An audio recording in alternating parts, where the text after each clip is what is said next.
यो भाद्र 23 र 24 गतेको घटना बारेमा जाँचबुझ गर्न गठित आयोगले मलाई घटनाका बारेमा जानकारी लिन बोलाएको छ र मैले आयोगमा जाने निर्णय गरेको छु।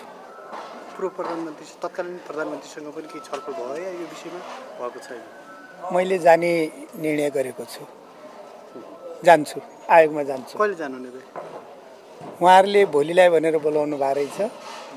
मैले सोमबार आउँछु भनेको छु। 14 गते सोमबार म जान्छु। हस् त। धन्यवाद।